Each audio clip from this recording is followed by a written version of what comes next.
Nung nag-stage time si Empoy, parang tinatawag ka na ni kamatayan eh. Kasi palabas pa lang, alam mo yun, naka-superhero siya, tapos seryoso yung mukha. Nung lumabas siya, pag matatawa ka na, isipin mo na yung mga masasamang alaala mo.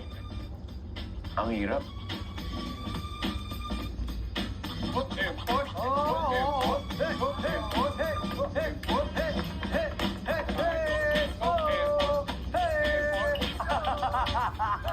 Habang nagpe-perform ako, iniisip ko lahat, robot sila.